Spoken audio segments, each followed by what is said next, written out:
श्री शिवाय नमस्तुभ्यम दोस्तों।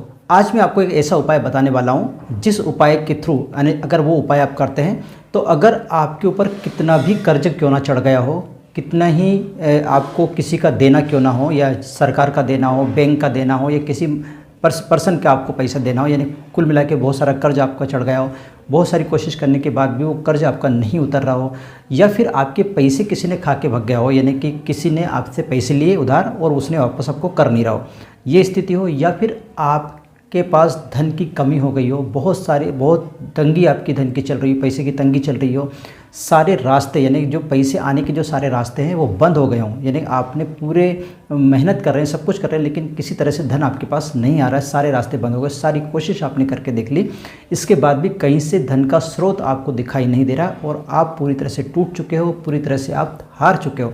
अगर ऐसी स्थिति, भगवान ना करे ऐसी स्थिति आपके साथ हो, लेकिन अगर ऐसी स्थिति आपकी आ गई है तो आपको एक छोटा सा उपाय जो कि रविवार के दिन किया जाता है, अगर वो उपाय आपने कर लिया तो माता रानी की कृपा से, भगवान की कृपा से वो जो चीज़ें हैं, यानी कि आपका धन का जो आवक रुक गई है, कोई स्रोत आपको नज़र नहीं आ रहा है, या आपके ऊपर कोई कर्ज चढ़ गया है, या फिर आपके पैसे किसी ने लेके चला गया है, ये सारी समस्या इस उपाय के थ्रू पूरी हो जाएगी। बहुत आसानी से आप इसको कर भी सकते हो, लेकिन ध्यान रहे इस उपाय को करने के लिए आपके पास श्रद्धा होनी चाहिए, आपकी श्रद्धा होनी चाहिए कि इस उपाय को करने से आपका ये काम जरूर बनेगा। अगर आप श्रद्धा लेकर इस उपाय को करोगे तो आपका काम निश्चित होगा। तो वो उपाय क्या है, इसको किस प्रकार से किया जाता है, अगर आप ये जानना चाहते हैं तो वीडियो को अंत तक जरूर देखिए। अगर वीडियो पसंद आए तो इसे लाइक और शेयर कीजिए और हमारे चैनल को सब्सक्राइब करना ना भूलें। तो चलिए शुरू करते हैं। इसके लिए आपको क्या करना है कि 5 दीपक लेना है। जो 5 दीपक होंगे वो कौन से होंगे? आटे के 5 दीपक होंगे। और आटे के 5 दीपक का जो शेप होता है वो किसी टाइप का भी बना सकते हो, चौकोर बना सकते हो, गोल बना सकते हो, त्रिकोण बना सकते हो, आपकी मर्जी है। जिस टाइप का भी आपको आकार देना है, जितना बड़ा जितना छोटा आपको बनाना वो बना सकते हो। ऐसा नहीं कि उसके पर्टिकुलर आकार है, पर्टिकुलर साइज है, ऐसा कुछ नहीं। किसी भी साइज का, किसी भी आकार का आप जो दीपक है वो बना सकते हैं, लेकिन होना कितने चाहिए? 5 दीपक होना चाहिए। और उसमें सरसों का तेल आपको डालना है। सरसों का तेल डालना जरूरी, कोई दूसरा तेल उसमें नहीं डालना। अब बाती कौन सी डालना है? तो बाती 2 प्रकार की बाती होगी, एक तो गोल बाती होगी और एक आपकी होगी लंबी बाती। अब गोल बाती कहाँ पर डालना है और लंबी बाती कहाँ पर डालना है ये मैं आपको बता देता हूँ।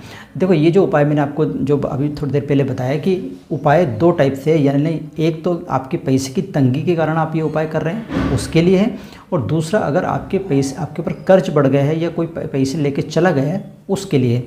तो दोनों के लिए अलग अलग बाती का हम यूज़ करेंगे। अगर मान लीजिए आप अपने धन की कमी के कारण, पैसे की तंगी के कारण अगर ये उपाय करना चाहते हैं तो आपको माता रानी के सामने आपको लंबी बत्ती लगानी पड़ेगी। यानी कि अगर आप धन की कमी के कारण कर रहे हैं ये उपाय, या आप किसी प्रकार से जो आपकी आवक रुक गई है उसके लिए अगर ये उपाय करना चाह रहे हैं तो आपको लंबी बाती लगानी पड़ेगी। और अगर आप कर्ज से मुक्ति के लिए ये उपाय कर रहे हैं, या फिर कोई पैसा आपका लेके चला गया उसके लिए अगर आप उपाय कर रहे हैं तो आपको फिर गोल बाती लगानी पड़ेगी। ठीक है, तो लंबी बाती और गोल बाती कब लगानी ये मैंने आपको बता दिया। जिस प्रकार से आपका मनोकामना हो, यानी जिस प्रकार का आपका काम हो उस प्रकार की बाती आपको लगानी है। ठीक है, धन की कमी के लिए, धन की आवक के लिए, पैसों की तंगी के लिए आपको लंबी बाती लगाना है। लेकिन अगर कर्ज से मुक्ति चाहिए, किसी ने पैसे लेके चला गया तो आपको फिर गोल बाती चाहिए। ठीक है, ये क्लियर हुआ। आगे इसको क्या करना है कि ये जो 5 दीपक जो आपने बनाए हैं, जिसमें आपने सरसों का तेल डाला है और बाती डाली है, तो मान लीजिए कि आप धन की कमी के लिए ये उपाय कर रहे हैं। ऐसा मान लेते हैं कि धन की कमी के लिए ये उपाय कर रहे हैं, तो उन 5 दीपक में आपको लंबी बाती लगाना है। लंबी बाती लगा के आपको किसी भी मंदिर में आपको जाना है। ध्यान रहे ये जो उपाय है वो रविवार के दिन का उपाय है और शाम के टाइम, यानी कि जो भी हम अक्सर दीपक वाले उपाय करते हैं अक्सर उपाय शाम के टाइम के होते हैं, यानी कि जो प्रदोष काल होता है उसी के ये उपाय होते हैं। तो आप प्रदोष काल में आप क्या करेंगे, मंदिर जाएंगे उन 5 दीपक को लेकर, और 5 दीपक को लेकर आप अपने मन में जो भी कामना है, कामना कौन सी है? धन की कमी वाली कामना है, तो अपनी कामना कहकर आप वो दीपक को जला देंगे। दीपक को जलाकर आप वहीं पर थोड़ी देर बैठेंगे, भगवान से प्रार्थना करेंगे, और प्रार्थना करने के बाद वो दीपक को वहीं छोड़कर आ जाएंगे। तो ये तो हुआ अगर आप अपना ये जो उपाय है वो धन की कमी के लिए कर रहे हैं, आप धन प्राप्त करना चाहते हैं, धन की आवक नहीं हो पा रही, इसके लिए अगर करना चाहते हैं तो इस प्रकार से उपाय करेंगे। लेकिन अगर मान लीजिए आपके ऊपर कर्ज बढ़ गया है या कोई पैसे लेकर चला गया है तो उसके लिए आप क्या करेंगे? दीपक वही होंगे, तेल भी वही होगा, यानी दीपक कौन से, वही 5 दीपक होंगे जो आपने आटे का बना रखा है, तेल भी वही होगा, सरसों का तेल जो आपने डाल रखा है। लेकिन बाती अब कौन सी होगी, गोल बाती होगी। वो 5 गोल बाती उसमें 5 दीपक में लगाना है।